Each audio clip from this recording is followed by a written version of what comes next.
Adam has arrived. Hey, Maurice and Odie gonna take over like Zach and Cody. Blackish Nerdy is the best podcast, gonna boom like Wile E. Coyote. Gonna meet magic, they move like they hairy. Ain't talking about mental health, no, it's not scary. You know that she coming up with the astrology. Mo got a comic and that's the best policy. Maurice the goat, talking about animation cause you know. Odie, she moving wavy like the boat. Watching some movies and she taking notes. Yeah, kick back, listen. Blackish Nerdy have risen. Upload on a mission. 5 stars, never dissing. Blackish Nerdy, ooh. Blackish Nerdy, yeah. Blackish Nerdy. Hello and welcome to another episode of the Blackest Nerdy Podcast, the only podcast where two sexy black nerds get together to shoot the shit. I am Mo, aka Kid Licorish. And I'm Odie. And together we are the aforementioned Snerds here on episode 176 of the Blackest Nerdy Podcast. How are you doing today? Well, I'm doing great because we're back in New York. Finally, we are back. Finally. We took a trip out of state. We went to go visit my family in North Carolina. Shout out to them for hosting us.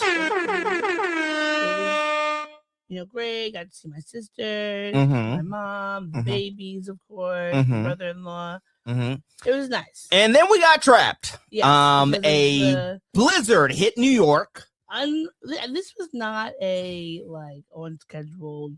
scheduled blizzard. I mean, they had been talking about it was going to snow before we even left. They had been saying it's going to snow. Nothing was happening. And then literally the Saturday, It got dialed up into a blizzard. and they were like, everyone was going crazy. I was hoping it wasn't going to be as bad, but it was. And flight was canceled, and we were supposed to leave on Monday. We couldn't get back until Wednesday today. So Yeah, we literally had to stay an extra 2 days. And my dad called me because in our family, traditionally, we have what we know or what we refer to as the sands. yes, I do know that. Yes. In my family, we refer to our time together as the sands. We love each other. We love spending time together. We enjoy each other's company. But much like the sands of time in a sundial, not sundial, what's it called? A sand timer? Sand timer. Yeah, sand timer. Much like the sands in a sand timer, our appreciation for each other has a limit. And when that sand runs out, we need to get the fuck back to our homes. We need to get out of that space so that we can reflect on the time that we had together in a prosperous and happy way, as opposed to staying past the time running out, and then things get weird. Were you feeling sands with my family? Yes, I was. And your family's lovely. To their credit, I like your family. They're all really nice and fun and funny and stuff. But here's the thing. I can't stand being around most people for a certain amount of time.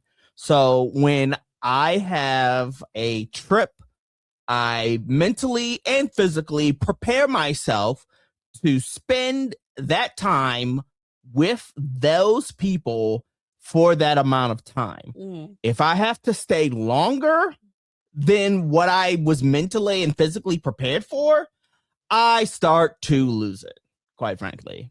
And I'm no good to anybody in that kind of space. I'm not. Like, what did I say? I'm a extroverted introvert. I could turn on the charm and be lively and, be around people for a certain set amount of time. But it takes me a while to prepare myself and prepare my body for such an endeavor. Right. I mean, I'm glad to be home, and I'm both glad to be home, and also I miss my family, mainly the babies. Sure. It's like you see them, and then you don't see them again for a while, and they've grown like a whole foot. Mhm. So that part's fun, but it's always great to be home. Like, Yes, it is good to be home. we are childless Yes. people, so like the noise level different, the amount of things you're expected are different. I mean, I want to say, like, I wish that I could give my sister a medal Mhm. because, like, just has the amount she's doing all the hard work that you have to do, like, just as a regular adult, Mhm. and then also killing it as a mom. You know, Yeah. because I think that makes a difference when people actually want kids. Yeah. Of like how they manage the different things that you sacrifice throughout the just day with being with them, because all the things that you want to do, they come second, whatever that is. You want to go to the bathroom, you want to take a shower, you want to eat something, like everything goes to second, or should go second place to your kids, especially when a child is young, because they would depend on you so much, right? Yes. So at that point, every adult in the space is in service to this little being and just making sure that they're happy, healthy, and alive. Yeah. At the end of the day. And that's a lot. Like, it's especially like when you're not just at home. Because like at home, it's like once you get to a certain age, there's specific things that you know you can do. But once you get to go outside, that's a totally different ballgame. It is a totally different like the ballgame. amount of attention, And to have kids that are like essentially like back to back, yeah, Irish twins, as it were. mm-hmm. It's very difficult, I would say, to like manage. But your sister seems to be doing a dope job. I mean, it's, even though I know it's obviously still hard, and there's still things that she probably feels like, oh, I'm not doing well enough. I want to say shout out to you, to my sister Sade, crushing it to her and her husband, both of them working full-time jobs and doing other like side jobs and things like that, and stuff on the side, and still being, top tier parents. Yes, I agree. I agree. Most definitely. Yeah. And you can see it with the babies because they're so like loving, affectionate, kind. A lot of love in that house. Yeah. Yes, a lot of love, especially with I would say the younger one. Oh yeah. Very affectionate when it comes to mommy. Yeah. Maybe not so much daddy, but the older one makes up with that, I would say. Well, babies, the thing is, until they're like, once they get to like really when they've been weaned, so maybe until 2, they're really just like attached to their moms. Yeah, like, that makes sense. I think it's like you're a part of this person for a whole 9 months. You come out, you're breastfeeding and all this stuff. Everything is just connected to mommy. Like it's. I think that with Desi, her personality is a little different. So like she generally like doesn't mind like being. She's been more accustomed to being with different people. Sure. Outside of because Kato was just with her. Like it would just be like, this is them, like one body. And so like it's great that Desi, because she's a second born, she's used to having like her attention going a lot of different places. Yeah, so sure. You can pick her up and play with her and hang out. You have probably like 20 minutes until she's like, all right, I want to go back to if that, quite frankly. That, yeah. Like I went in with a single mission to make that small child smile or laugh. Yeah. And mission accomplished. Mission accomplished. She was giving you hugs by the end. She was giving me hugs by the end. Showing you her baby doll. Yeah, she was showing me her purse, and it was a great feeling. Like I'm good with kids.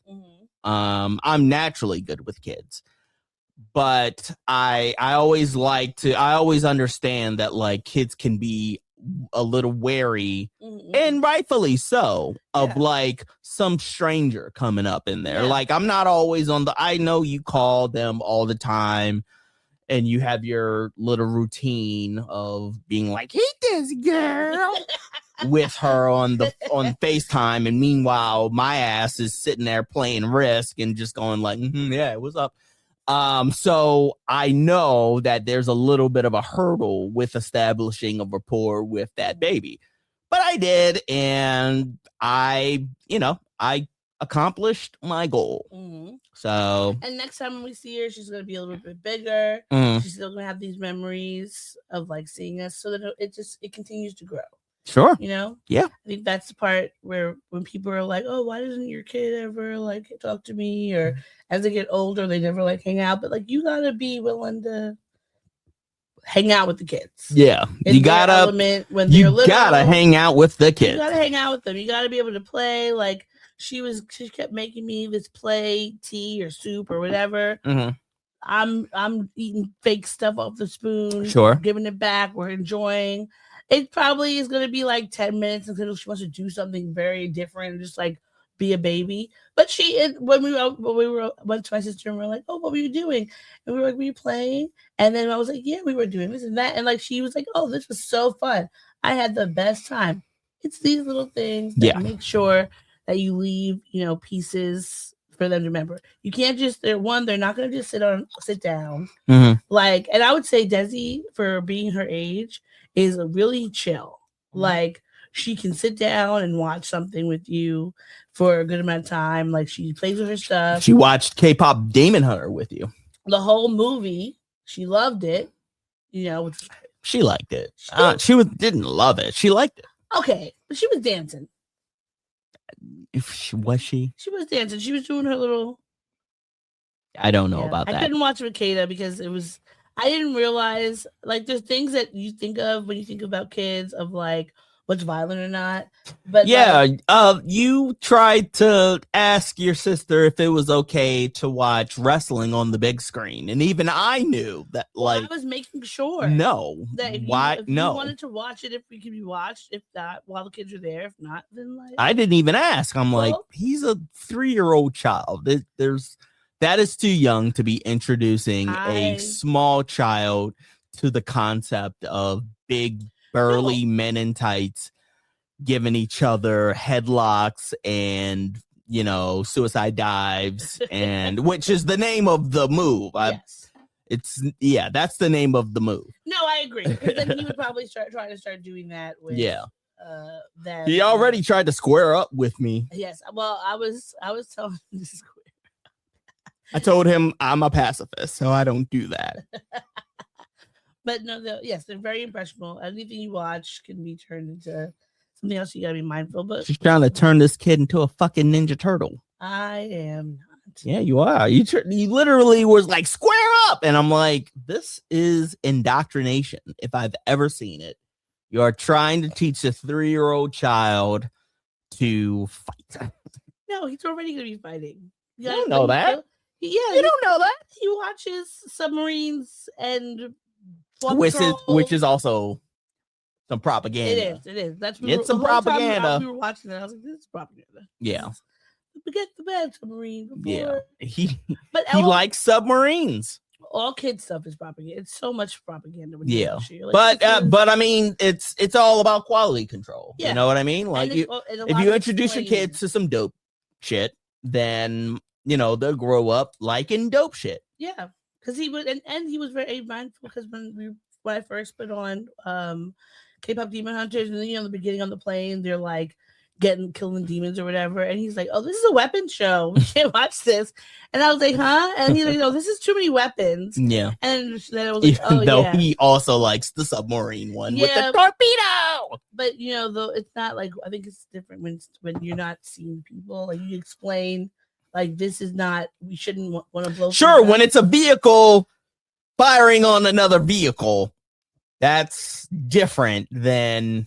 It's a little different than the person. You just don't explain people get hurt. Like, he understands that. Like, I don't want people to be on the submarine, but it's different versus seeing like hand-to-hand combat. Yeah, no, it differs from just seeing musical Korean girls fighting demons. Yeah. With swords and knives and the Bay of Pigs. Yeah, sure. Sure. My only regret when we were supposed to leave on Sunday. When we were supposed to leave on Monday. On Sunday, I had purchased some replacement beer. They had Heineken's for us. Well, they had Heineken's, period. They were drinking Heineken's too, but they had Heineken's. We drank a lot of them. I thought it would be nice to replenish their Heineken's with a 24 pack. Yeah. Then we found out we would be staying for additional time. So you wanted to get some more? I was going to get some more, but by the time I remembered to do that, the liquor store was closed, and the next day we were leaving out before the liquor store could open. Oh. So that 24 was it all gone? Pack of Heineken's was dwindled down to one. Really? Yeah, and I didn't want to drink the last one because you could send another pack. That would have been rude. Heineken. That would have been rude to drink the last one. Yeah. Send a new one to aid in the household drinking. Sure. I will send them a 12 pack. All right. They don't need a 24 pack. Did you 12 pack's fine. What? Did you say how you're doing? I'm fine. No, I'm fine. I'm glad and grateful to be back here in New York. Still on the job hunt. Yeah. And yeah, times are getting kind of a little bit to the wire. To the wire.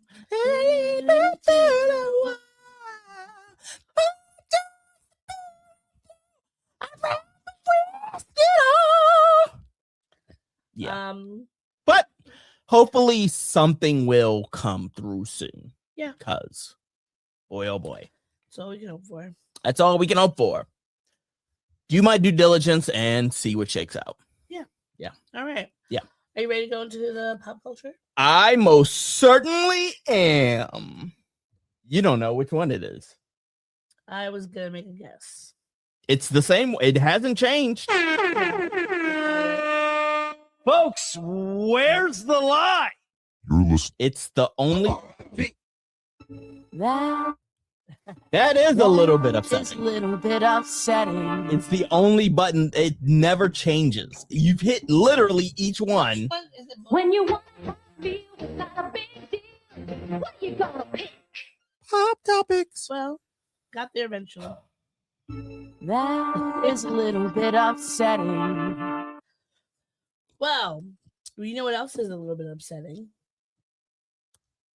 What? By now, everyone should have seen or heard or talked about the BAFTAs.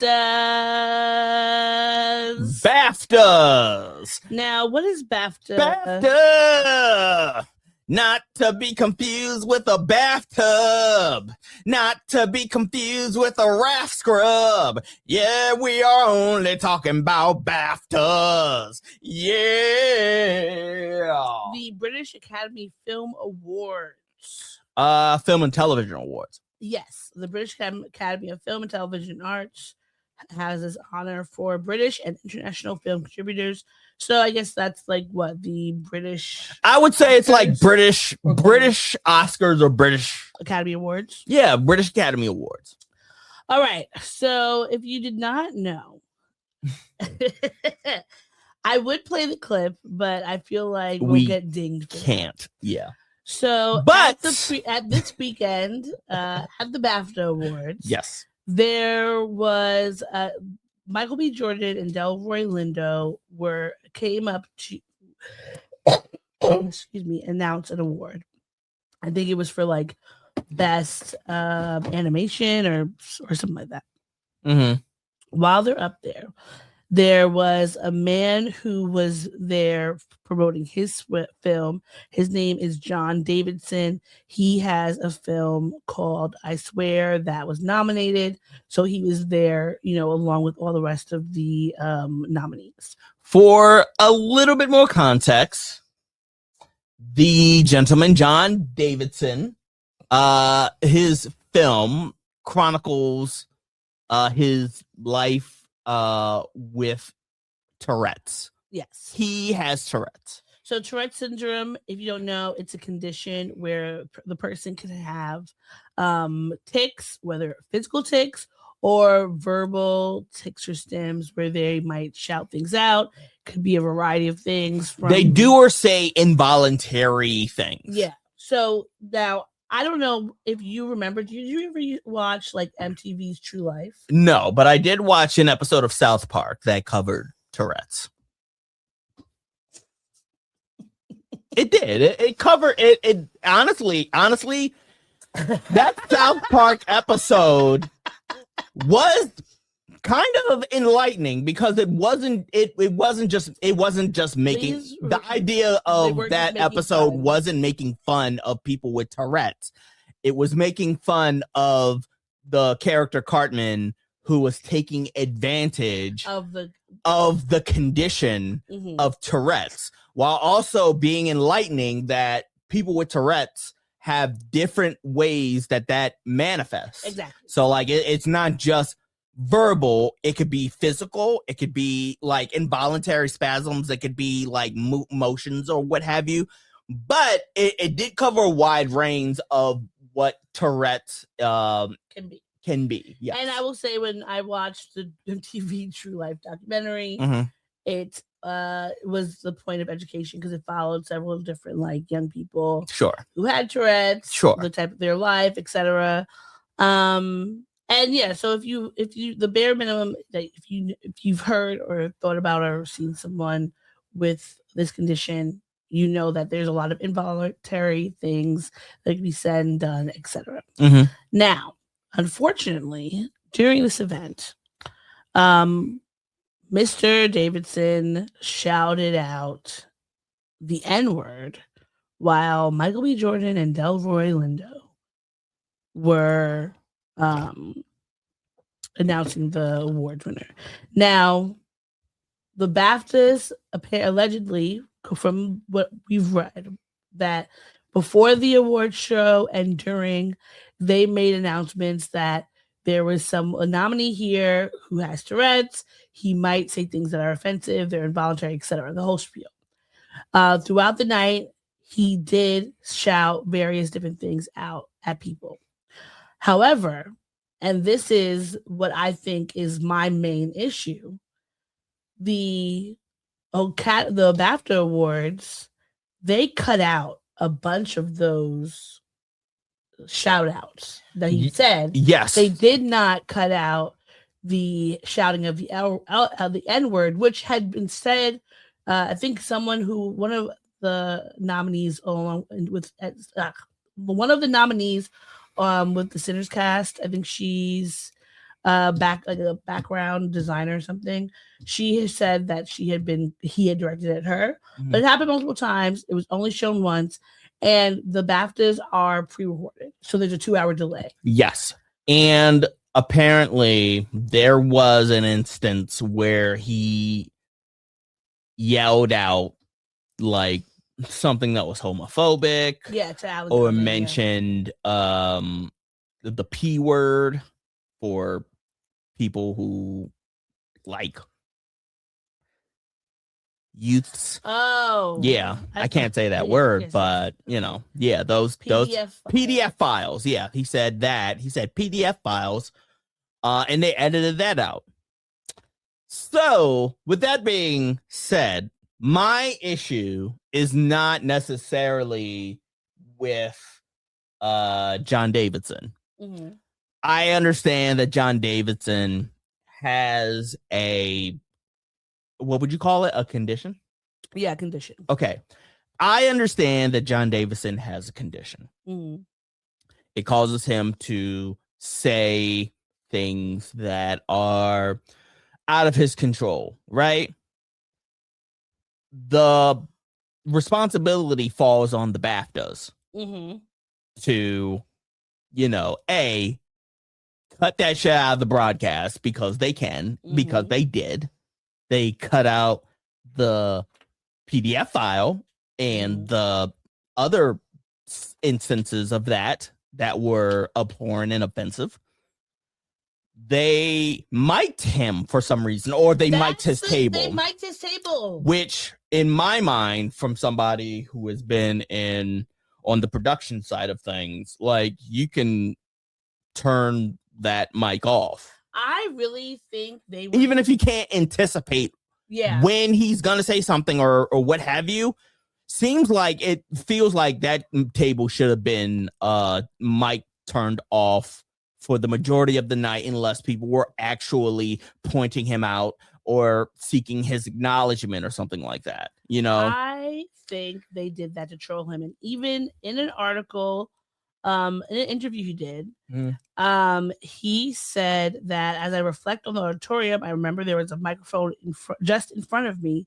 And with hindsight, I have to question whether this was wise. So close to where I was seeing, knowing I would tick. And that's the thing where I feel like, outside of him saying any things that could have been like racist or homophobic or whatever, I feel like the BAFTAs did this in a way to see what they could get, like what material, like what things they could use that would have been like to laugh at him, right? Because if you know someone has verbal tics, they've warned you, you've warned the audience, it would make sense that unless he has something that he's going to say where you could bring him over a mic, he's going to be included in a segment or whatever, that you would not put this there. I just feel like that was a trolling move. Like 50 Cent must be on their board. Because why would you do that? And if it was not for you to somehow get some kind of content, something that he would shout out that you think people might think was funny or exclamatory. In the grand scheme of things, we're talking about the BAFTAs.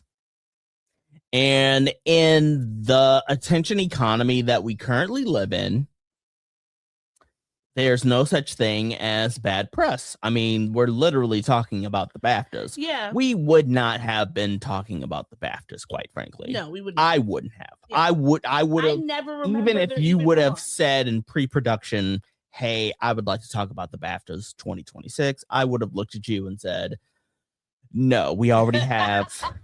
We already mentioned Golden Globes.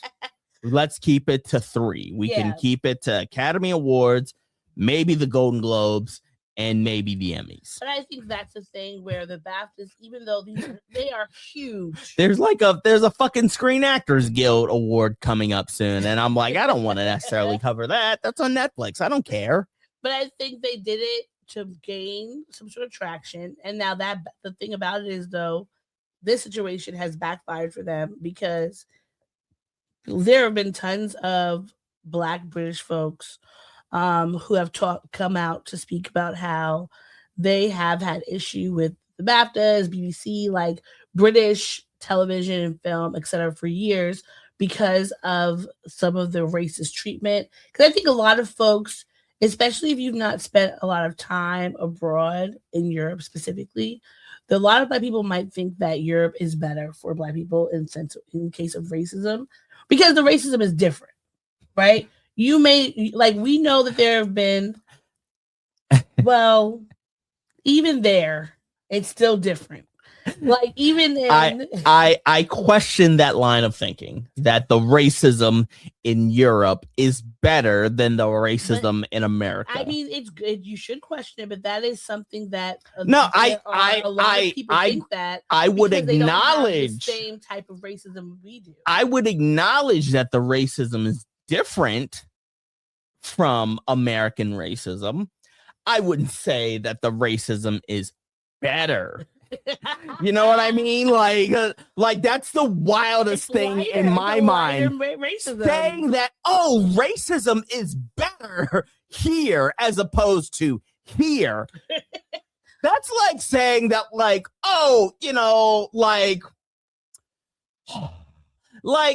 this country has a nuclear bomb, but this country has a different nuclear bomb, and it's so much. It's greener, it's more locally sourced. It is farm to table nuclear bomb. The radiation actually does wonders for your pores. All right, everybody is going for that Chernobyl look. You know, like that is you are the correct. most ridiculous You thing are correct. I've ever heard. But there are so many people, specifically I'm talking about Black people, who will say that they like want to move to Europe or whatever, or the experiences that we know that other Black people who moved to France or wherever to like write and during like civil rights movements, like, oh, things were better for Black people, like so we could be there. There might be some racism light, but it's better than being over here at the States. And in reality, in Europe, it is not. I wouldn't even. It might look different, but it's still as annoying and terrible and fucked up. But the Black Brits have been excited for those Black Brits. The Black Brits have been excited because of the fact that those Black Brits are so excited and they just can't hide it. That Black Americans have like joined the fray, because obviously, if I think the N word for Black people across the diaspora, we're going to turn up for, right? But I think this situation, especially because it is was targeted, or the people that were being targeted or on the screen were Michael B. Jordan, Delroy Lindo. Yeah, we had even more of a stake in it because we know who these people are. The whole situation's crazy. We're going to be talking about it. And I think that now, like, BAFTAs have been trying to, and the BBC, they're like going back and forth about trying to apologize. All this is coming out. They were playing Malcolm X today or something like that, because they're like, we have these Black Americans on our necks. Oi, Malcolm X. That's no one man should have all that power. But I think that this is the part of like when I talk about being Black, like calling yourself Black is like the umbrella term of protection. Yeah, this is what I mean. We need Black people to stand in solidarity with each other, not in like having diaspora wars or any other bullshit. But we need to know when something goes down, you're gonna have to you mess with one of us, you're gonna have to mess with all of us. And I think this situation is twofold. It's the racism and the ableism. Mm-hmm. Because the BAFTAs left both groups out to dry. Yeah. And there was actually a Black woman with Tourette's that I saw that she was in, she did an interview, and I wanted to share her thoughts because she had been making just, her perspective on it on her account. And then she did an interview with a podcast. Let me pick it up and share. Boy, the Black Brits really have it down, Nickard Park. What was the last part? Park. What is that? Like pack. Oh my God. Like PACT. All right. Don't get your knickers in a bunch, love. So, Done right with those threats, isn't it? The woman speaking is at Versatile Less on Instagram, and she is a DJ. Speaking from a perspective of being Black and having Tourette's, I feel like that statement didn't suffice. She was that talking about the first needed to be scratched. I feel like he could have apologized for his disability, but however, due to the impact, he sort of apologized for the impact and then immediately educated. So let us know where like you did pick up the N-word from. Let us know how. Let us know how that came into your bank of your tits. Let us know that. Let us know the source of why that was in your tick vocabulary. I'll say, right? Because at the end of the day, he can't control when it comes out, but it's there because he's picked it up, right? Because of echopraxia. Or echopalia, right? And when it comes out, it's now quapapalia because it's a racial slur, right? And so like he's blurting out.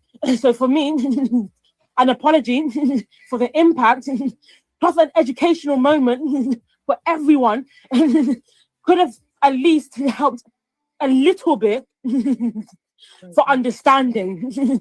But obviously not for like total impact, but just to understand, okay, this is Tourette's, this is like this is how it forms, this is how it manifests, and but also I understand and acknowledge the impact of me blurting that out, especially at that time, how it impacted the Black community and also the history behind that word.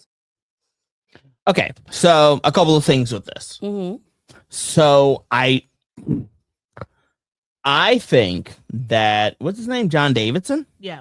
I think John Davidson could have used his newly found platform to lead with an apology while also educating people about Tourette's. I understand that in the article Variety that I read, that he said that he has reached out to Warner Brothers in an attempt to apologize to Delroy Lindo and Michael B. Jordan and the third person, I forget her name. Hannah Belcher, in order to offer an apology. I understand that completely. There is a point to be made about how, like, you come across certain words. Like, the N-word is not just a word that forms magically in everybody's brain. You must have heard that somewhere. You must have been given that word in a context to mean a derogatory slur towards Black people.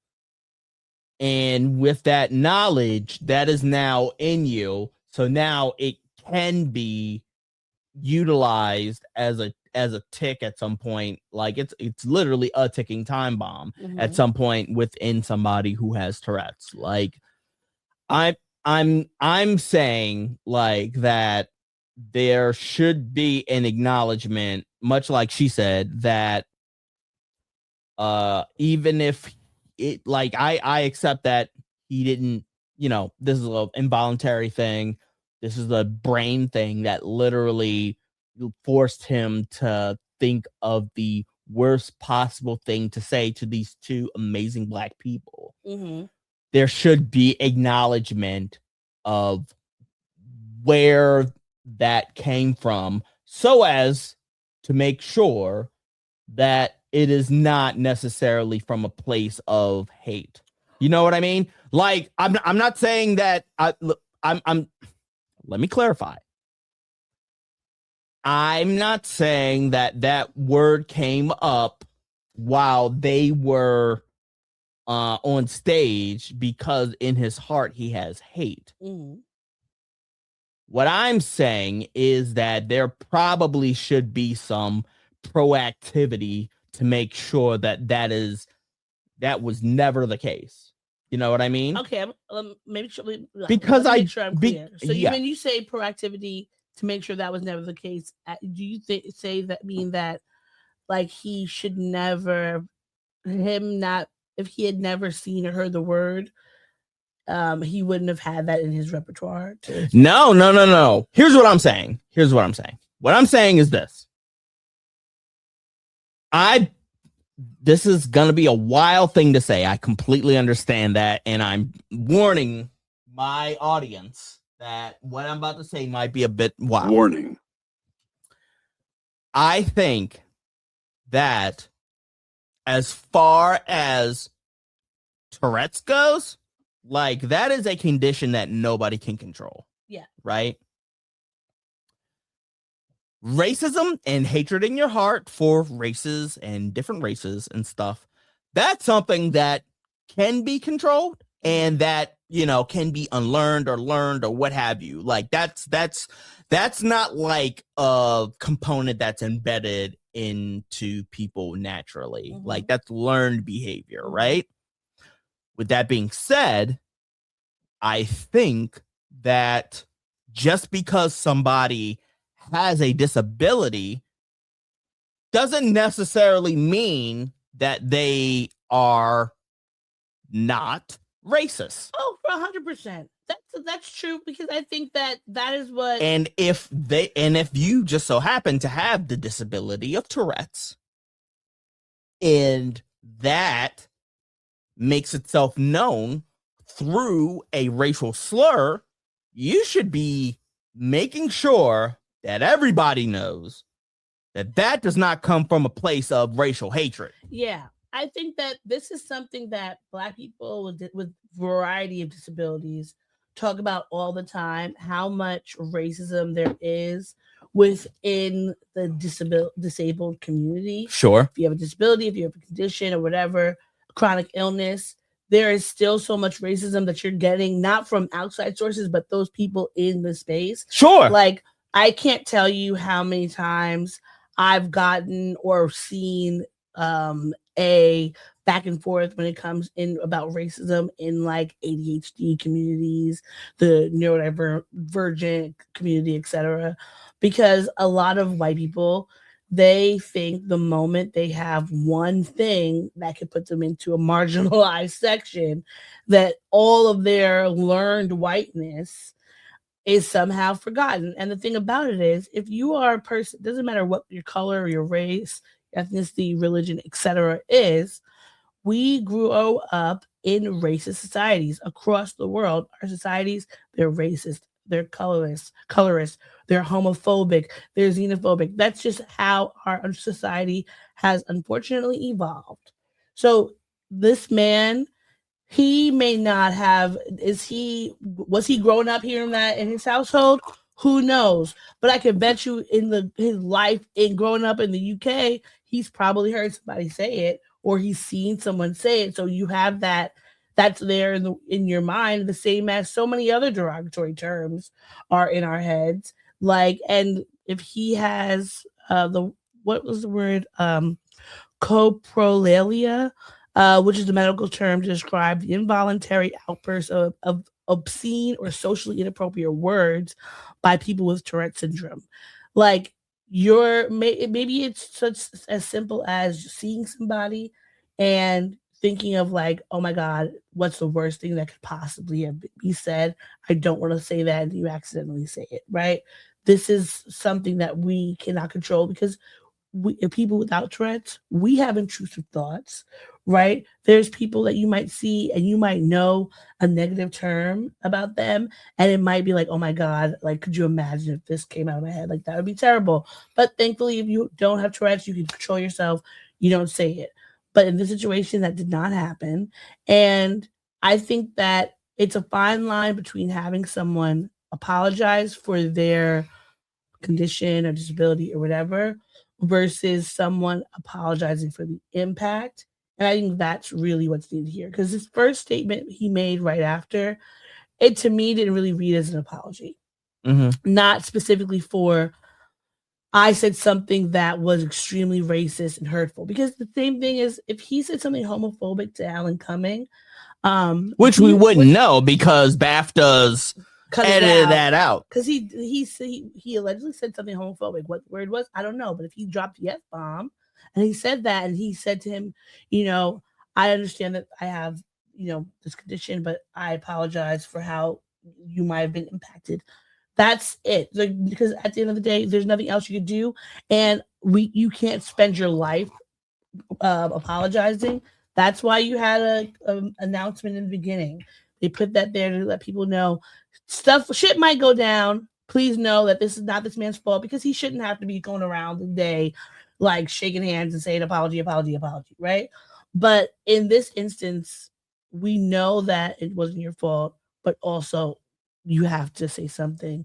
And he did. He walked it back, and he did his proper apology. He's reaching out to them to talk, all that. But I think that at the end of the day, the people who should be getting their feet held to the fire the most is the BAFTAs. Yeah. Because they're the organization around it. They had the time and the resources to edit that shit out. They did not. And the wherewithal to not put in the mic. They didn't have to put the mic on him. And if they did put the mic on him, they could have turned that mic off. And also, like they legitimately, like it'd be one thing if they just did the broadcast unedited, but they did take a bunch of things out, but they left this thing in. And That's an active choice. And even when they like apologized afterwards, they didn't say, to the Black community, to Michael B. Jordan and Delroy. They didn't. Delroy Lindo said they didn't even talk. They didn't even talk to him. That's my big thing. My big thing is like nobody came up to Delroy Lindo and Michael B. Jordan to apologize, to make things right or anything like that. Like when they sent Alan Cumming to do their dirty work of apologizing to the crowd, they did not have him do a specific. Like, this is not just calling someone a bitch or cunt or whatever. We know the history of this word. Yeah. We know the damage it has done historically and even right now to this day. So we're going to make sure we apologize for this specific instance because this was something that is embarrassing. There are apparently there are Black people leaving in tears because you could understand that something is not intentional and also still be hurt by it, especially because of how jarring that has to be in a room and you're hearing someone shouting the N-word out. Like, you might not be able to understand, but it's still going to be hurtful. And that's still like something that BAFTAs should be taking care of and not sweeping under the rug because you can't blame it on an intern or something like that because WB, Warner Brothers called them and said, the fact that it out. WB, one of the most evil companies that exists to this day. I'm never gonna like I can say that because they're never gonna pick up any of my scripts or my stories or anything like that. I'm never gonna be a showrunner for WB or anything like that. So I have no problem with admitting this. WB is one of the most dumbest, evilest, richest companies in the world. They make money moves and they do things for profit. The fact that even they had the wherewithal to say, y'all should take this shit out says a lot about the BAFTAs. Yeah. BAFTAs, all of your nonsense, everything that you did, from the broadcasting of the word to the follow-up and the PR marketing nonsense that you've been doing, guess what? Warning. Wrong drop. Well, warning. But guess what? Miss me with it because you literally had time. You had time to take feedback and initiate a game plan. What you did was not say apologies to Delroy Lindo and Michael B. Jordan. You essentially hung Black people and people with Tourette's. People with Tourette's. You hung two people out to dry, two groups of people out to dry. And worst of all, like you hung Alan Cumming out to dry. Yeah. Well, because he's a delight. He is a delight. I always remember him from Spy Kids. Oh, yeah. Oh, right. Yeah, no, the BAFTAs, they're going to have to call them the BlackFTAs after this. They're going to have to, like, they're the WACTAs. Because one of the, I completely forgot to put him in here, but one of the Black men who was, like, on the board for the BAFTAs stepped down because he was just like, the way that they've approached this is terrible. So I hope that nobody watches next year. And let's look at the analytics from this year and next year and see how y'all tank. Because they also edited out someone said free Palestine, and they edited that out of her speech. Thought it was a man who said it. It was a man. Hold on. Yeah. They edited out free Palestine. They made choices with this production, and quite frankly, correct. The BAFTA, Akinola Davies Jr. Yeah. The BAFTAs made many choices, and all of those choices were poor. So, kind of have to say, fuck the BAFTAs from the front to the BAFTA. Fuck them. Fuck the BAFTAs. Fuck the BAFTAs. I guess I will never win a BAFTA if ever I'm in a Black Mirror episode, which I guess it wouldn't even happen since Netflix has Black Mirror, and they're more American now. So you can get an Emmy. well, I guess I won't be in the reboot of the Doctor Who. Isn't that on someone's now? Hmm? Who shows Doctor Who now? Oh, Disney showed the last like 2 seasons. It was terrible. Well, but either way, BAFTAs, I think, in the grand scheme of things, I can finally use this drop. BAFTAs, You've got to do better, Senator. you gotta do better, BAFTAs, because otherwise, fuck you. all right. So that's enough of the BAFTAs. We've cracked on the BAFTAs. I don't even know how the device heard that, but moving on. The BAFTAs are an afterthought now. Happy Black History Month. Happy Black. It is still Black History Month. History Month, and every Black History Month, the whites always cut up. Yes. And even more so, just like during Halloween, there will always be somebody who is white in blackface. During Black History Month, there is always some racial chicanery. Yeah. And speaking of racial chicanery, a professor at Hunter College. Now I want to name somebody Rachel Chicanery. Well, it would be a good name. That would be a great name for a fictional Karen. Allison Friedman interrupted a child's talk to the district about losing her school in the Upper West Side, and she didn't know that they could hear her, and she had a few choice words. And I'm going to play this video, and I really want everyone to focus in on all of the different faces. Who doesn't know they're in a bad school? I mean, fuck. But apparently Martin Luther King said it. Like, if you train a Black person well enough, they'll know to use the back. You don't have to tell them anymore. Who doesn't know they're in a bad school? I mean, fuck. But apparently Martin Luther King said it. Like, if you train a Black person well enough, they'll know to use the back. You don't have to tell them anymore. Who doesn't know they're in a... All right. So let me read to you.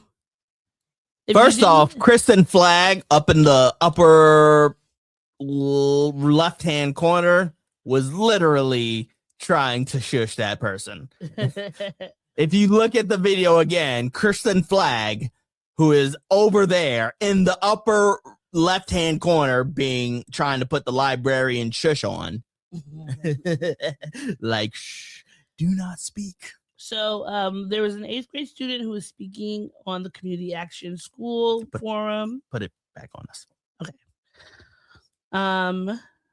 And while she's speaking, if you couldn't tell because it was a little bit garbled, Allison is saying they're too dumb to know they're in a bad school. If you train a Black person well enough, they'll use the back. You don't have to tell them anymore. So her response to this was during the February 10th CEC3 meeting, there was this discussion about systemic racism and educational equity, which references to Dr. Martin Luther King Jr. and the work of Carter G. Woodson, as well as school closures. Separately, during the meeting, as a parent, I was trying to explain the concept of systemic racism by referencing a historical example. Due to an inadvertent unmute, part of the conversation was captured. My remarks were not directed at the student speaker, and they do not reflect my beliefs or values. Regardless of context, my words were wrong and caused real harm. I take full responsibility for their impact, and I am deeply sorry to the students, families, educators, and community members who were hurt. I immediately sent written apologies to Dr. Higgins, the Community Action School, and the Community Education Council. I support the Community Action School and its mission, and I regret adding any pain or distraction at a moment when the community's concerns about the DOE school closure process deserved full attention. I am committed to accountability and repairing harm. I hope that you're committed to finding a new job because Hunter needs to snip, snip. You can go work at Liberty University. Liberty, liberty, liberty, liberty. Trump's University, if that's still a thing. I'm sure there's a lot of ones that you could say this and nobody would care. Because I don't believe you, ma'am. I don't believe you. What part of the history, just to read again what she said, they're too dumb to know they're in a bad school. If you train a black person well enough, they'll know to use the back. You don't have to tell them anymore. At what point are you reading a monologue? Did someone say this? Because I don't know how this is teaching my child anything but the opposite of racial equity in schools. I'm just confused by the quote. If you train them well enough, they'll use the back. Back what? Like the back? What is the back? The back door? Who knows? The back door? I don't know. The back alleys? The back. I don't know what the back is. I don't know what the back is. The only back that I recognize are Backstreet and Blackstreet, which is not the same as Backstreet, but they're close enough. But they're better. Yeah. My thing is that what really pisses me off about this is that this young child, and I didn't see the video of the child speaking, so I don't know their like ethnicity or anything like that. But I can think of a young middle school kid who's coming up there to speak. That's already really difficult. It is. And then I would assume, just thinking about working in a school, who they would probably have speaking, it would have probably been a child of color. Mm-hmm. It's Black History Month. You're talking about racial equity, like who would you have speaking up there? And now this child has to deal with racism and their parents having to explain this. I'm gonna have to see her outside. I'm gonna be outside Hunter, like, let's talk about it. Apparently, because now I want you to explain to my child's face what you meant. Why are we in the back? What are you teaching us to go to the back? What do we need to be in the back for? Yeah. Well, personally, I am like it's always funny to me when motherfuckers speak their truth without muting themselves. That tells me that they grew up in the 80s or the 90s. Mm-hmm. They're not technologically savvy. They don't know. I have been in a couple situations where I've said some out of pocket shit on a call thinking that I was muted, and I was not. Nothing like this. It was mostly I had an Amazon package and I was opening it up because I was super excited, and the rest of the Zoom could hear it, and somebody was just like, "Whoever's opening a package, could you meet your I'm like, okay, yeah, well, that's on me. Well, hold on, I found a picture of Allison Friedman so everyone can. Well, I mean, I don't want to dox the. We're not person. doxing her. It's what she looks like. Her picture should be on the website. I'm not. First of all, we're so stupid. How could I have found her picture to even dox her? To be fair, we're not in middle school. I am. You are. I sure am. You are in middle school. So this is Allison Friedman. You can look at her face. Okay. It's more Friedman. Friedman? Oh, yeah, sorry. Yeah. Friedman. I thought you were saying that because her face was fried. No. I'm sure her edges are fried, but her split ends. Yeah. That she has out of this picture. Well, fuck you, Allison. You's a bitch. I look at that photo and I can only think of one thing. What? That is a little bit upsetting. Well, I hope she gets fired. I really do. Yeah. Not. I'm sure she will. Will she? Yeah. I don't know. I'm sure she will. I don't know. People have been fired for less. So, it happens. It happens. It's Black History Month. Sorry, white women, but if you fuck up and you step out of line, you got to get fired. That's just what it is. White women for the longest time have been out of pocket because they felt themselves going for that number one spot after being number two for so long. And now society has literally been like, you're not a good replacement. You're not a good replacement for the number one enemy of the world. You know what I mean? Like, it's always been white men on top, then white women. And white women thought, oh, Barbie movie is out. Now we're going to take the number one spot. Every movie and every show has a fucking girl boss, and we're gonna be the ones running everything. And society has rejected that shit. Well, I think that white Societies have rejected that. I think white women are so upset that they're not number one because historically, even though white men have been the face of racism, it's really been white women in the back pulling the strings. Like, so much of when you think about just American slavery, American racism, so many things were perpetuated by white women. Like, the white men might be the ones in the front, like doing it for pushing forward, but you need to have someone who's in the background saying, yeah, that person looked at me, that person winked at me, that person touched me, that slave girl raised her hand at me, or whatever. So white women have always been puppeteers in the racial shenanigans, but they never get seen as it because they've portrayed themselves as these like little wallflowers and so dainty. Yeah. So in my mind, it works as like white men have had like the majority of the power, and white women have had the privilege of being able to take advantage of that power without having the power. Well, you know what I mean? Like a soft power. It's a secondary power. Yeah, because I feel like white women have been able to carve out power within the little bit of power that they were given by white men, which has still been historically way more power than anybody else has had, right? Yeah. But I would say in maybe the last few decades or so, white women have kind of looked at the landscape and been like, oh, shit, we could take control of this power. You know what I mean? Like in a very Gollum from the Lord of the Rings sort of way. And it has not been like a distribution to everybody behind them.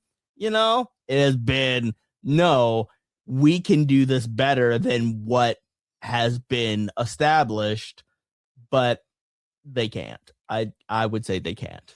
Well, I mean, it was Susan B. Anthony who said she would rather cut off her right arm or give the Negro man the right to vote before the white woman. Yeah.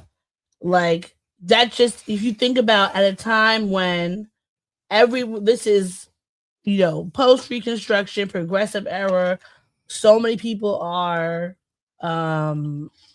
stuck and starving and upset and unhealthy and all these things, that you are so afraid and so bothered at the idea of a black person or a black man having any more power than you, that you would push against them having the right to vote, which also is pushing against black women having the right to vote. Because we already talked about a week or so ago when the suffragists changed Sojourner Truth's speech about working. We spoke on that. We did. The women's rights movement and all the things that black people were trying to do, they pushed against, which is like, if we had everybody working together, how much farther it would be? Because without black women, we wouldn't have any civil rights bills. All these things that we push forward benefit everybody, whether you're a man, a woman, black, white, yellow, brown, whatever.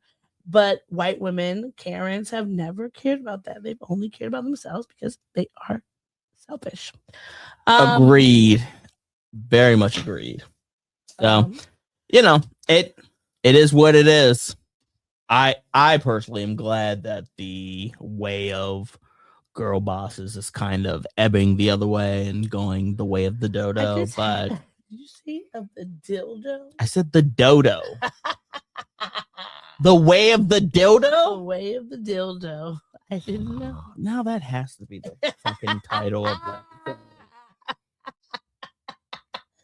I was like, all right. Hey, dildos are still pretty popular.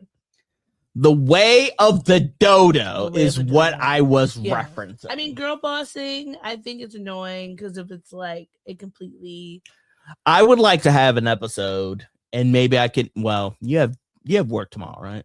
Mhm. Okay, so I guess Unless it's supposed to snow again today, it keeps sending me notifications. We'll see. But I would like to have a episode where we discuss the landscape of media, especially like shows and movies from like maybe the last decade or so, and how it is. Everything kind of just sucks. Yes. It is not good. So bad. Everything is really, really bad. The writing. There's very few things out there that has like really good writing, really good cinematography, like acting. I would say like writing and character work is like more important than like something can look really good. Yeah. But have like shitty characters and shitty writing. Yes, you know what I mean? I think some places. Fucking Starfleet Academy. You're just doing that to troll me. No, I'm not sure. Well, first off, yes. And also, not a good show. I personally It's a terrible show. do not think Starfleet is terrible. It is terrible. It is terrible. And this is coming from somebody who is not a Star Trek fan. That show is horrible. I think it's growing horrible. It's having its little first season growing pains. I think it's gonna get better. It made a lot of bad choices, and it is indicative of bad storytelling. It is not good. It's not good. And I would like Starfleet Academy. What'd you say?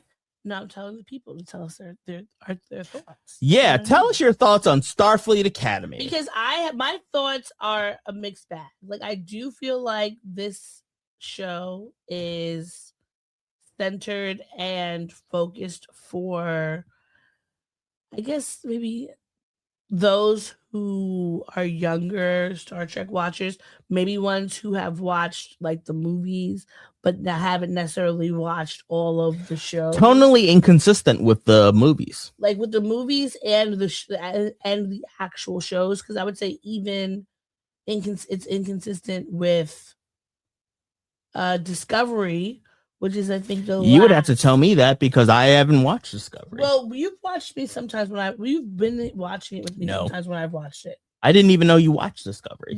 I've watched you watch the original Star Trek, the Star Trek The Next Generation. I've even been around when you watched Deep Space Nine and the other one, Voyager. I think I've even been around when you watched Enterprise. Yeah, that was recent. To my knowledge, I had never seen you watch Discovery. Yeah, Discovery, or even Strange New Worlds. Discovery and Strange New Worlds. I've actually watched Lower Decks, which I like. I like Lower Decks. I think it's inconsistent with Discovery because the premise of Discovery, spoiler alert if you haven't watched it, they're doing their stuff in the stars, and they end up going fast forwarding like I want to say that 500 years into the future. Sure. Because something happens with their ship, and in order to save everyone, they have to go. I think it's like 500 years. So there's been a whole accident. Starfleet's gone in the way that it was before. So now it's rebuilding. That's why we have the Starfleet Academy. Mm-hmm. But I think that they're trying to gear it towards a younger audience, which I have a problem with. I think that some things don't actually one, I don't even have a problem with Star Trek trying to gear towards a younger audience, but in placating the younger audience, it's really dumbing down that audience. Like it's okay. All right. Do you want to have this conversation now?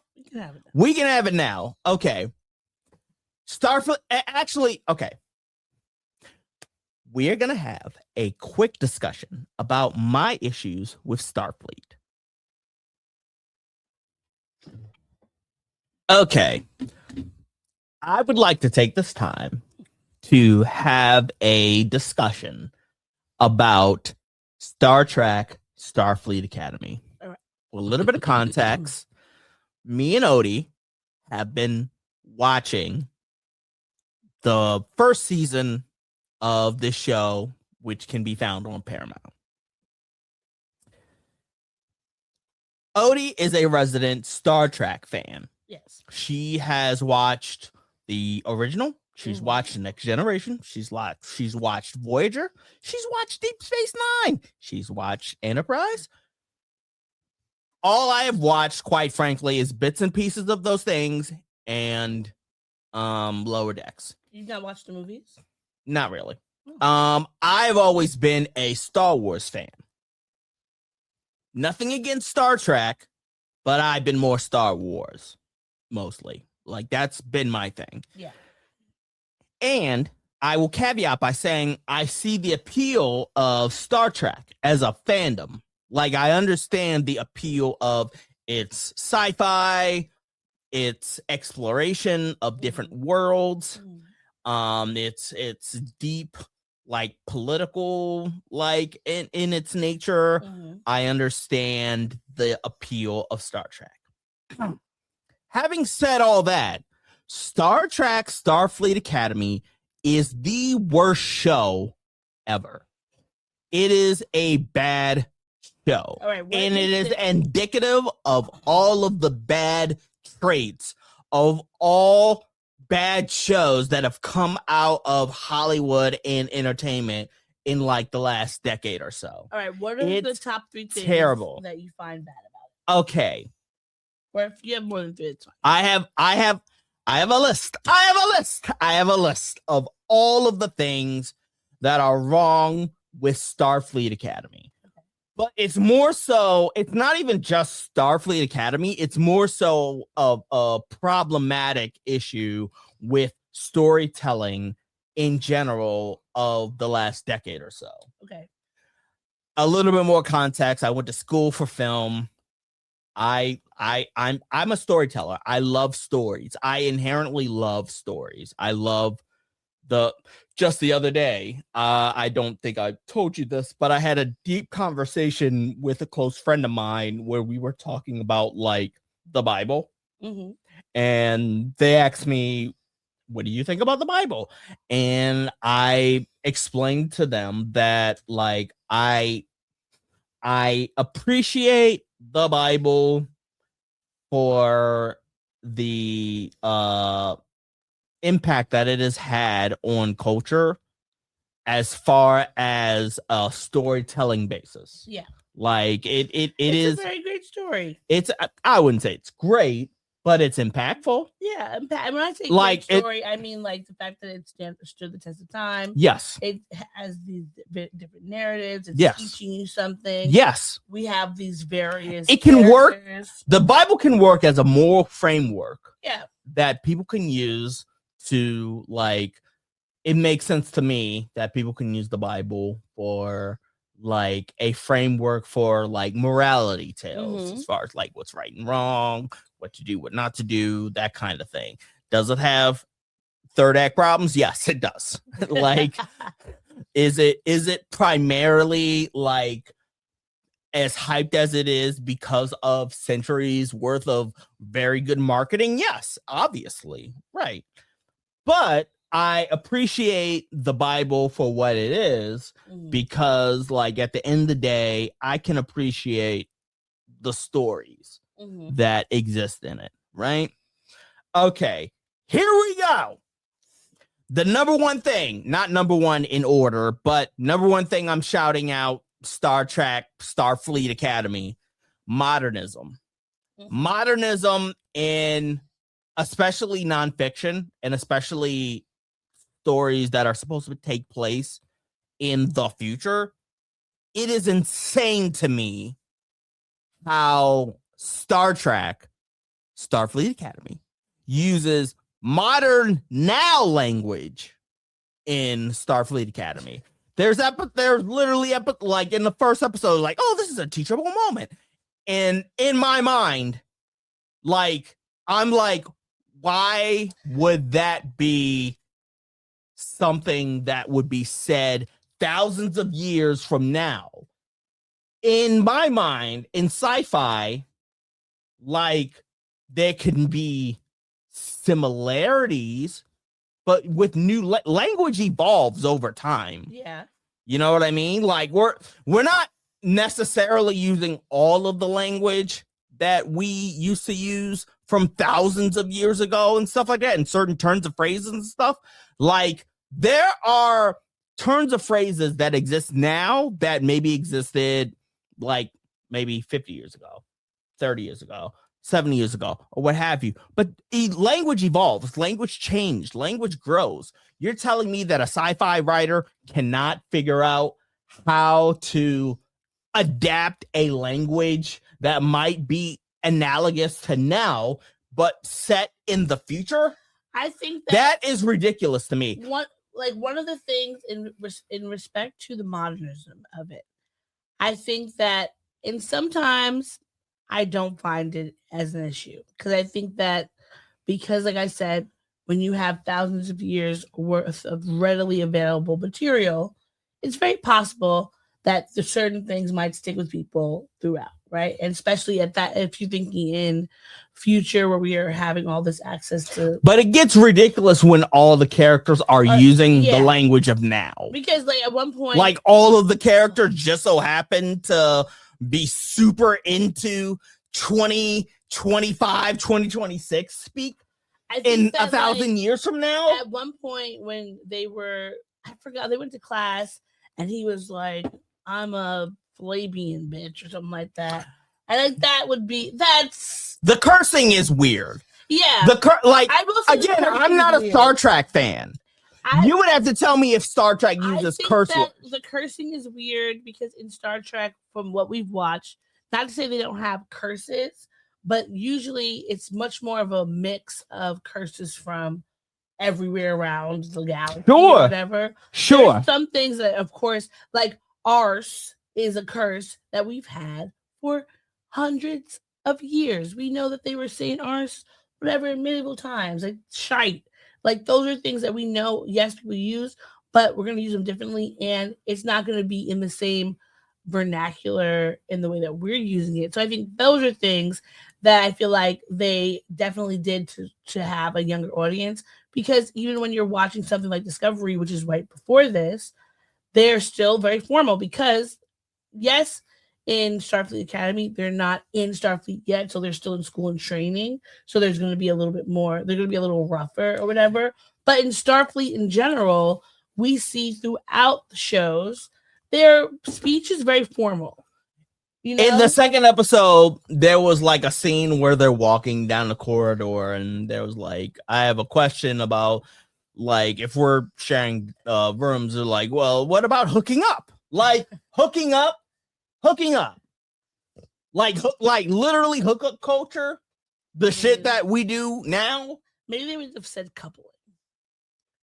You think so? If they had said that, that would be different, but they didn't. They said hooking up. And that part is where it's like, remember when I was telling you about watching why Enterprise was one of my least favorite shows? Yeah. Because it's a prequel to all of Star Trek, but it's written in a way that's very 2000s, very overly sad. The use of that language dates the product to the now, or to the then. Yes. In that regard. And that would always annoy me, because I'm like, well, there's some ways that there are certain characters, like a Vulcan is going to act historically a certain way. So to have a Vulcan acting completely different, especially because it's supposed to be like the first Vulcan in Starfleet, and they're acting so off from what we know Vulcans would behave like. Yeah, it's a little weird, even after time, maybe, but I still am never gonna get over this Vulcan Starfleet officer wearing this teeny tiny tank top to bed because that's not logical. It's not a logical thing you'd wear to work out, to go to bed, to be walking around, because at the time things are a lot more conservative in various ways. Like there are societies where things are more free, but even those societies, when they come into Starfleet, they always talk about the growing pains of Starfleet being very like regimented. It's like you're in the military. Like you're literally in one huge military space, which is why. Thank you. And I'm glad that you have said that. And I'm glad that you have pointed that out verbatim, verbiage wise. Because you have another. Let's go into your second reason. This goes into my next thing. My next thing with Starfleet Academy is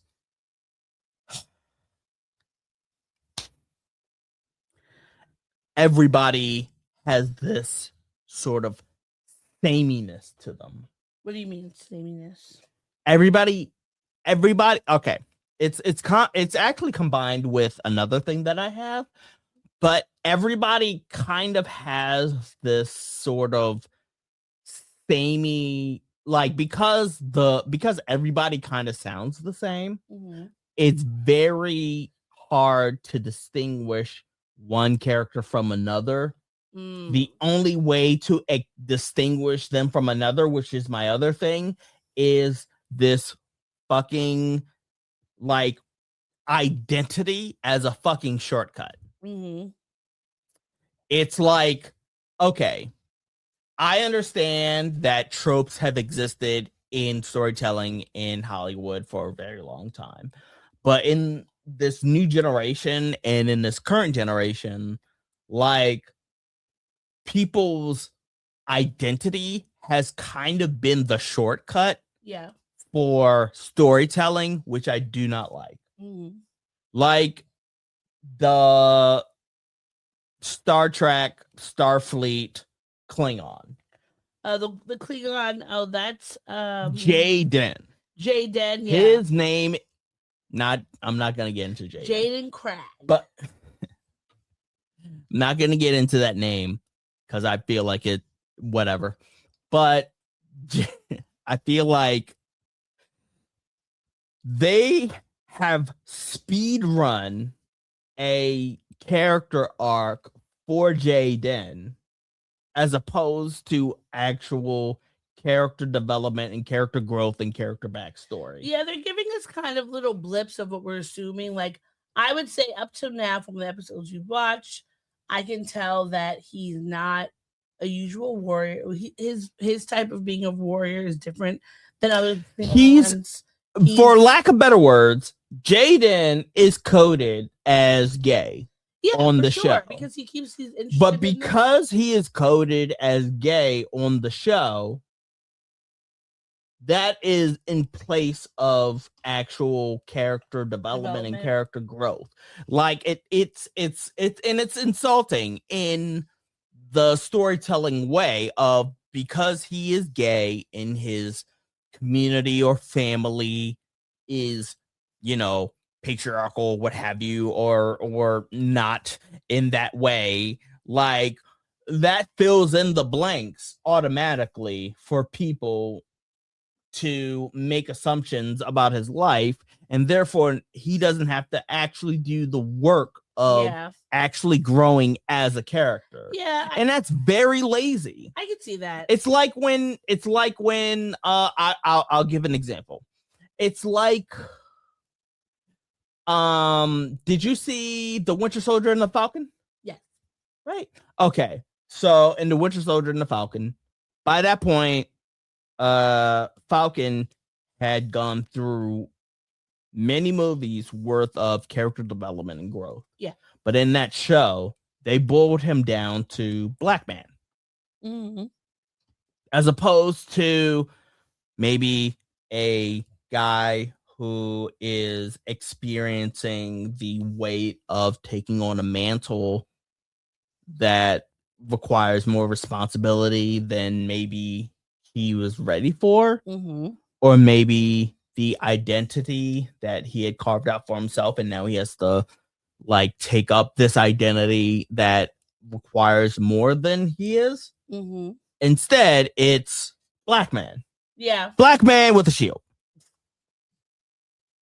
it's a shortcut, and I hate when stories like do the identity as a shortcut. Yeah. Because you use your own personal stereotypes as a consumer, as a watcher, you fill in the blanks, and therefore the character doesn't have to like present themselves in a complex way. You could just see that's just what it is. You know what I mean? Yeah, and also I think It's lazy. It's Identity- very lazy. identity, whether it be your race, your gender, religion, etc., that part of identity is not to say that it's not a whole part of you, Mhm. but I think that it's for who you are as a person, all the other things, Mhm. it's the least interesting thing about you, right?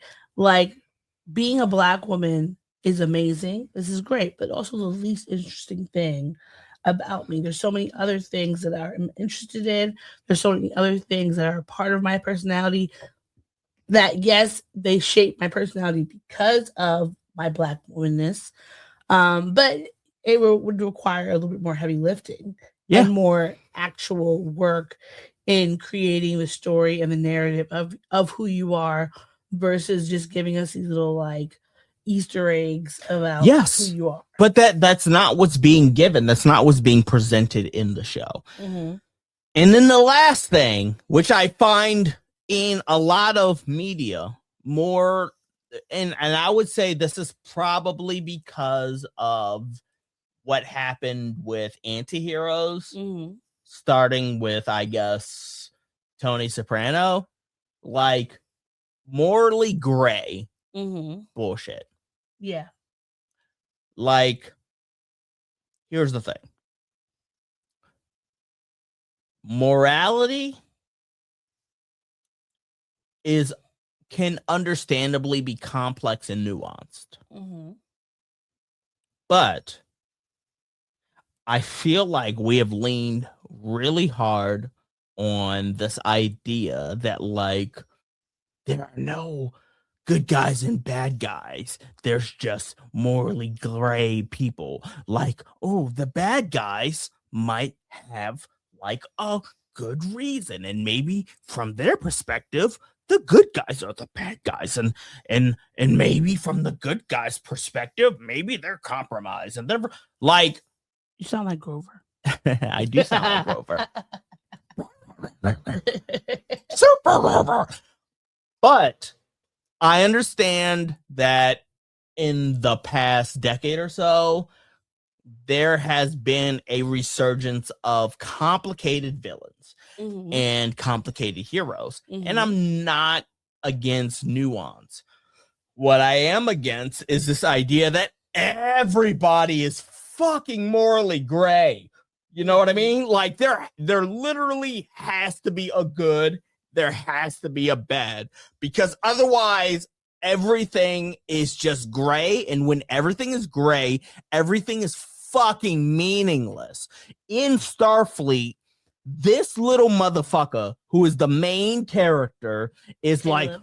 like Caleb. He's like, Starfleet is the worst. Starfleet is the bad guys because they fucking torn me away from my mom and stuff, right? Well, here's the thing. From what this show has presented me with, he was doing pretty good on his own. He's a hacker. He's physically fit. He's smart enough to fucking debate. He's like been doing a bunch of shit on his own outside of Starfleet. Mm-hmm. Like he's literally the best there ever was, like no one ever was.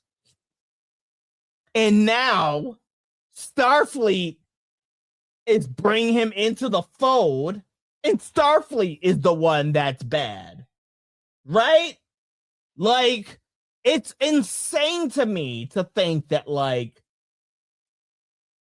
maybe you've done bad shit. Morally, you're fucked. I will say, You know what I mean? like- But the show doesn't present it that way. The show presents it like, oh, he's the best at everything that he's ever done.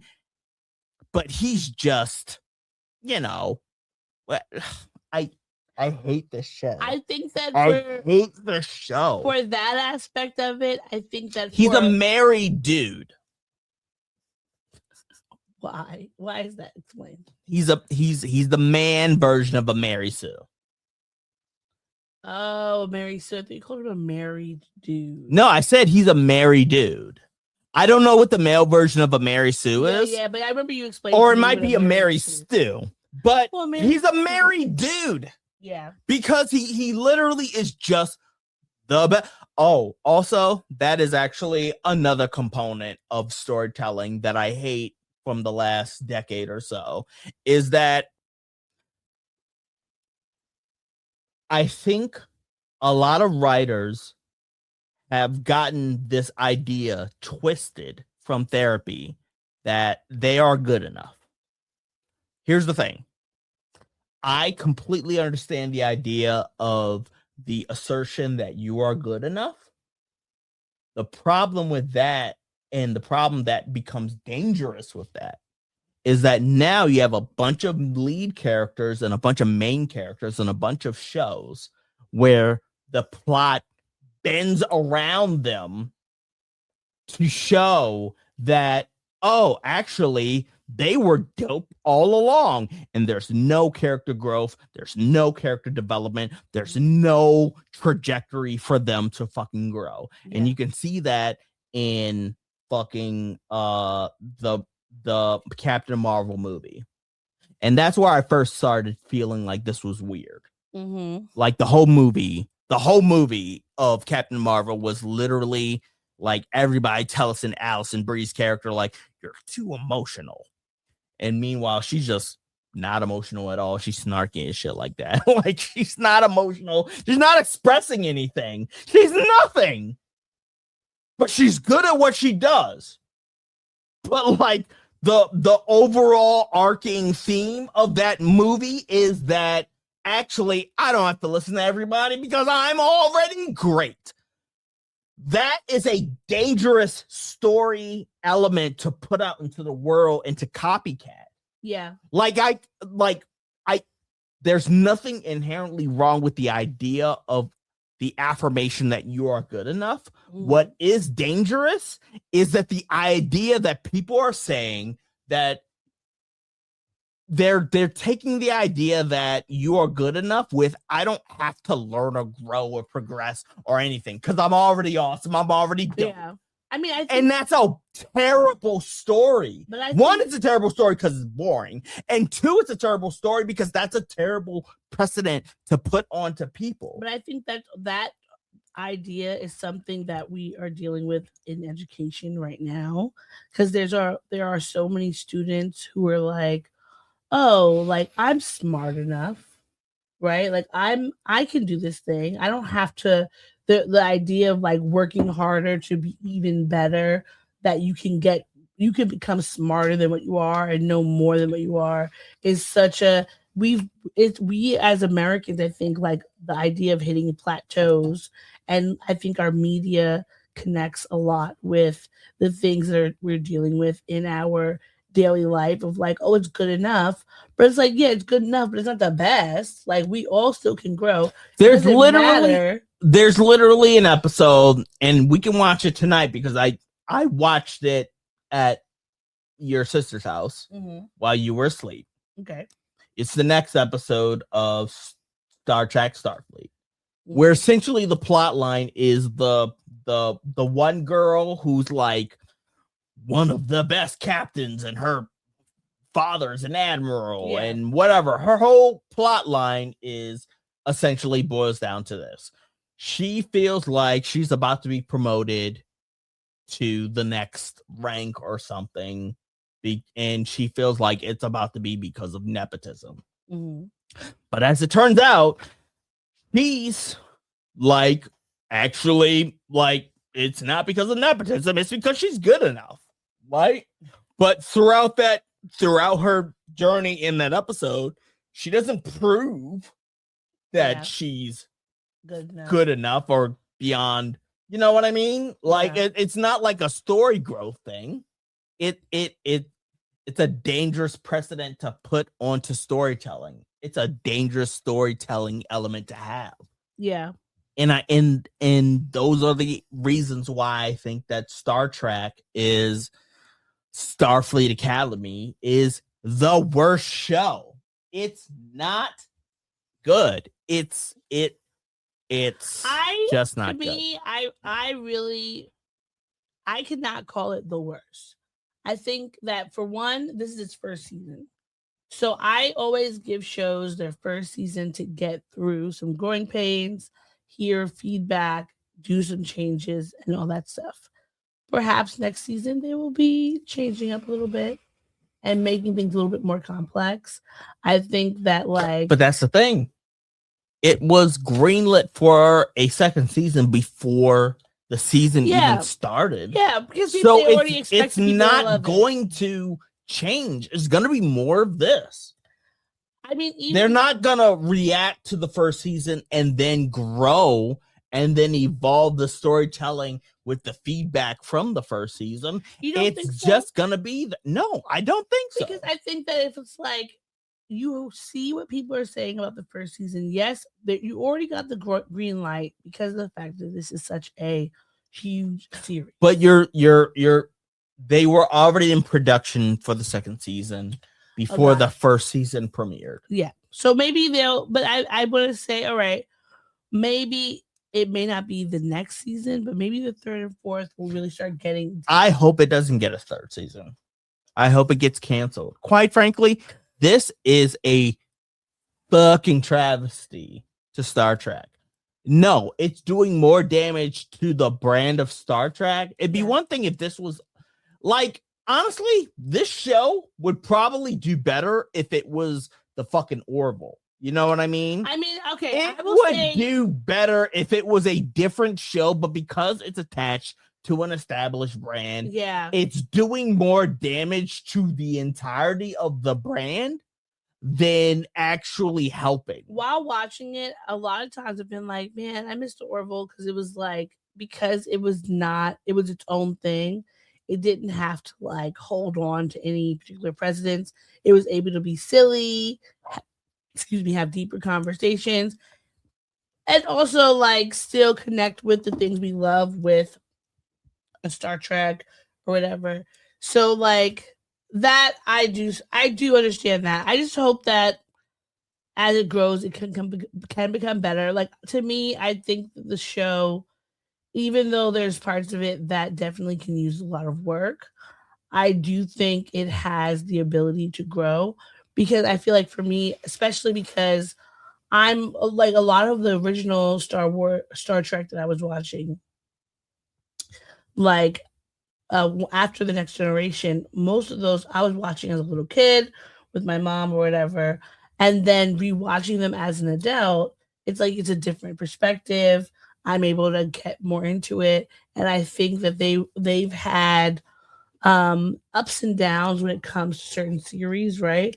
Like Enterprise is still the least favorite show out of all of them. Some parts of it's because it's in the past, so it's not as like technologically like savvy. But then other parts of what I've talked about, just the way it's just like too much of the time. So I'm hoping that the Star Trek Starfleet folks can learn from the previous mistakes and recognize like who your audience is, because I don't like your audience for Star Trek Starfleet Academy isn't necessarily going to be the same people who are watching like Vampire Diaries, right? It's going to be different. So maybe we just can give the folks who are a part of this fandom what they want, while also grabbing some of the new folks. Like you have all these pretty people on there. No, cancel Starfleet Academy. Don't cancel it. Don't cancel the whole show. Throw it out. Throw the Starfleet Academy out. And again, everything that I've mentioned hasn't been the stuff that like I pointed out while we were watching it. Yeah. Like, of course I could point out fucking the fact that one girl ate her comm badge in the very first episode. And yet even though she ate her comm badge in the first episode, at no point has she was in the most recent episode and she's freaking out. Like, she is not Starfleet Academy material, but somehow her ass is still there. Well, it's slim pickings. Everyone else is thousands of light This is years the away. military. This is the military. You're telling me the military is so hard out that they will keep this fucking ridiculous individual who ate her comm badge and who was running around saying red alert, red alert, red alert in the first episode, and somehow she's in the most recent episode freaking out again. She'll be no character arc for that. She'll be an ensign. Maybe she'll die. Who knows?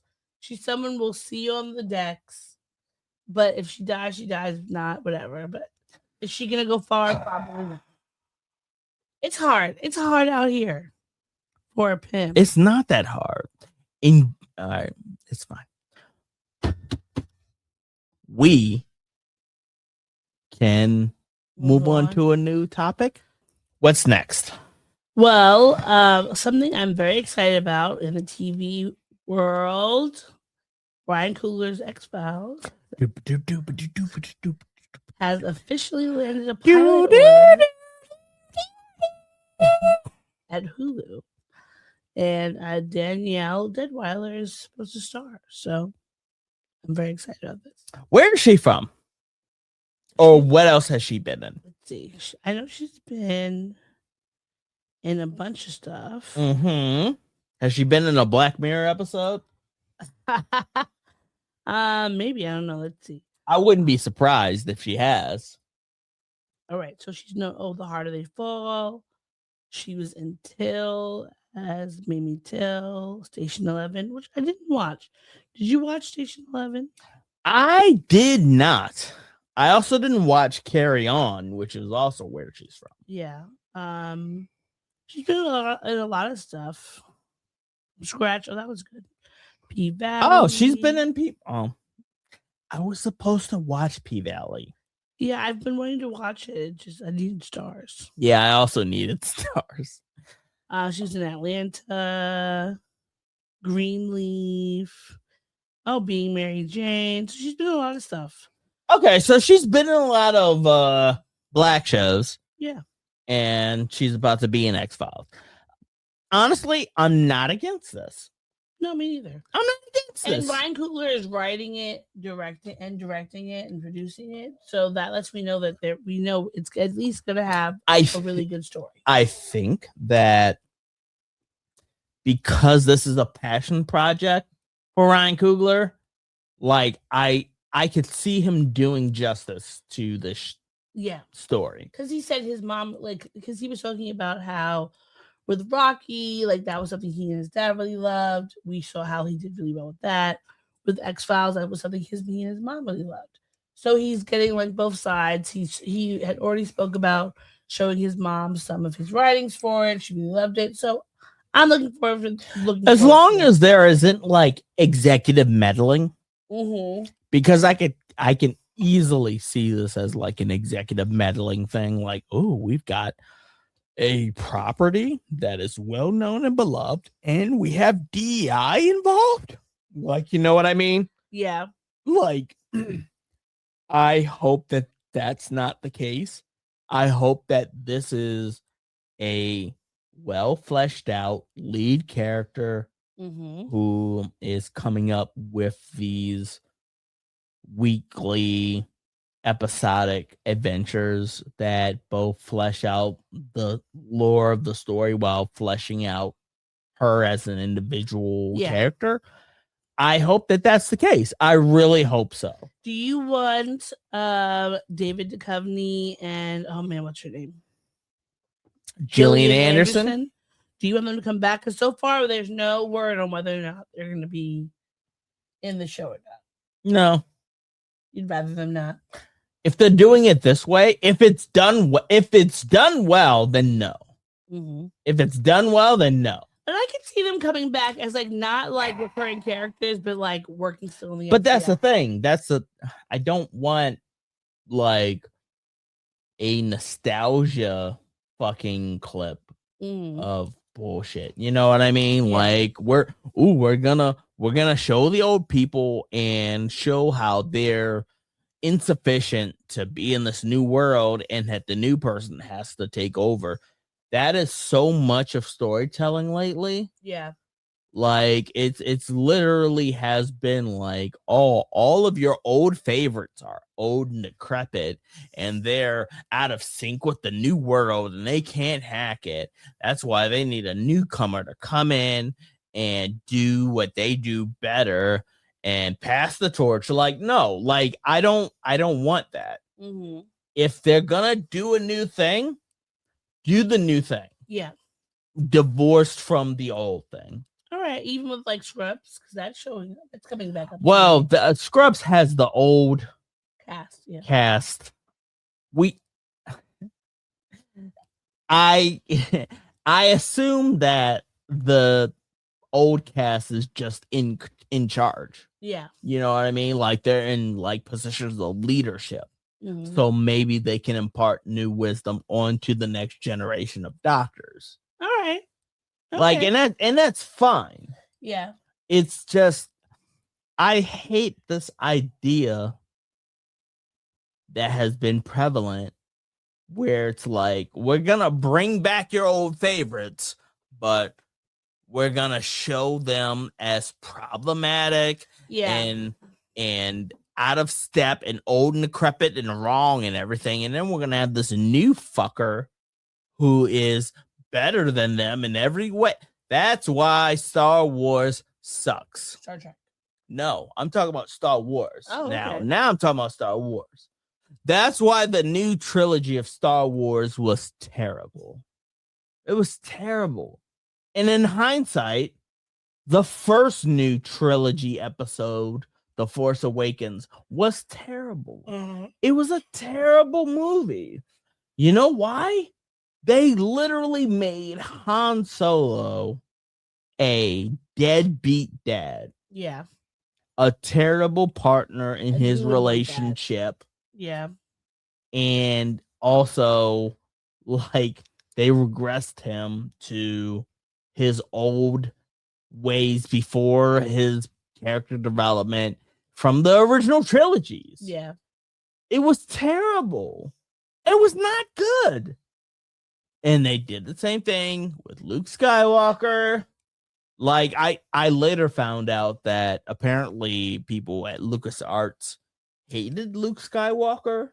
Like they in interviews, like you could look in the background and they had X's crossed off. Oh no. And it's weird. That's so weird. Why do you work for? It's weird that you would work for LucasArts. Yeah. You would work for a company and have an inherent hate for Luke Skywalker. Yeah. That's insane to me. You know what I mean? It's the key part. It's like hating Harry Potter. Yes. And that's why I think you should be worried about your reboot, your HBO I'm show. already worried about it. Can I tell you something? What? Harry Potter's HBO reboot, it's not going to be good. Well, that's something we already know. It's not going to be good. No one's watching because they. But that's the thing. That's They're the thing. watching it for the nostalgia. The new people are going to watch it. But why? for the But new why thing. are you okay with that? I know. I didn't say I was okay with it.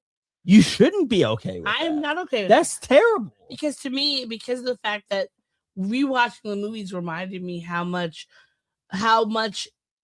was left on the table that we could do to fix it. And I always wanted it to be a TV show before I wanted it to be a movie. So it's like there's so much opportunity, but you know that it's not going to be nearly No, it's not. what They you got a want. black Snape, Yes. which is not good. No, it's not. But here we are. What are we going to do? I don't think you care enough about the fact that they got a black Snape think that- as you should be. I think the reason why Odie is a Harry Potter fanatic. yeah. She loves, from her head down to her toes, she loves Harry Potter. I do. And she has not gone on record to posit that the Harry Potter casting of a Black Snape is bad. I think the reason And why she should. I haven't spoken about this new casting is mainly because of J.K. Rowling. Like, I have not put any hopes or dreams or fears or anything in the show because I'm still very much on the fence of whether or not I even want to watch it. Because that's all of her shenanigans. It makes me feel like whatever this is going to be, it's going to be. And at this point, because of her shenanigans and chicanery, I don't really have a stake in the fight. Like, I might end up watching it, right? I might. I'm not gonna say I'm not. I can't. You say that. should. But I think that because they're about to have a Black Snape it's gonna be so where bad. now the context for It's everything off. surrounding him is very fucked. Yeah. You're about to have a Black Snape who loves this white girl, Yeah. but hates her husband and her son. You're gonna have this Black Snape who literally is mean throughout the entire series to literally like everyone, including the son of this white woman that he loved.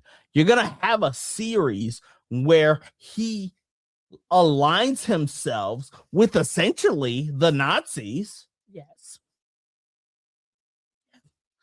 And you're going to have a Black Snape who will eventually be regarded as supposedly a hero, despite the fact that the father and the friends of the father of this magical child were mean to him growing up, and how the woman that he loved went with the people that were mean to him. I mean, in the book, it explains why. Yeah. A little In bit. the book, it explains it, but it doesn't have the level of blackness in there. Yeah. It's an extra There's level. literally, We're now gonna you've have now created a whole fucking problem creating with a character that is poor and bullied because he's poor, and then adding, even if they never talk about anything with his race, that's already going to be an added factor. Yeah, it's added now. He's now also untrustworthy. Yes. There's so Literally throughout the beginnings of the book, Harry and his friends don't trust Snape. Why? Is it because he's black? Who knows? Because he's black. He is black. He is black. I know it's now. I know it's the lowest stakes thing, but I'm still really concerned about what they're doing with his hair. It's so low stakes, but I'm really concerned. Because you get that wrong and it's really gonna turn out crazy. All right. Well, with all this involved, we have derailed a number of times, especially because of Star Trek. Let's go and talk about the things that made us happy. Right. Okay. No things. What's making you happy? What's making me happy this week is just getting to see my babies. That made me very happy. Spending time with them, getting to play with them, and just experiencing their growth and all that. So that made me happy. All right. And what made me happy this week? Making that small child happy.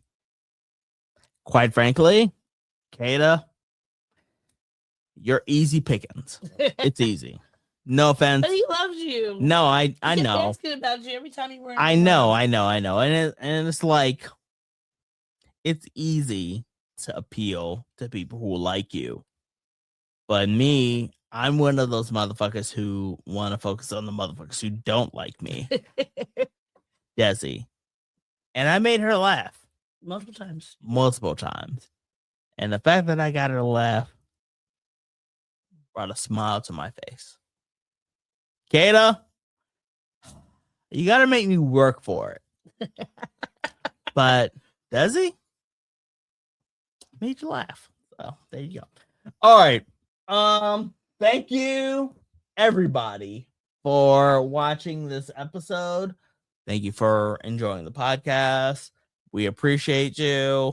Enjoy, laugh, like, subscribe, all the things. We will see you next time. Until then, take it easy, keep it sleazy. Otherwise, bye. If I can find the fucking okay, outro, and go. Thanks for listening to the show. If you'd like to contact the podcast, you can reach us via email at blackandsnerdypodcast@gmail.com. You can also find us on Instagram and TikTok at Black and Snurdy Podcast, as well as on Twitter at Black and Snurdy. You can find me, Maurice, on all social media under the handle Licorish is Legit. That's LICORISH is legit. And you can find me on Instagram. It's ThatsOD, and on Twitter, THATSOD_E. And don't forget to like, rate, and subscribe to us. Tune in next time to the Black and Sturdy Podcast, where nerds of a feather rock together. Remember? Bye. Boy. Not yet. No, this is keeping it. We're keeping this in. Don't forget to take your meds and your subs and drink water. Bye. Bye. I actually want to keep that.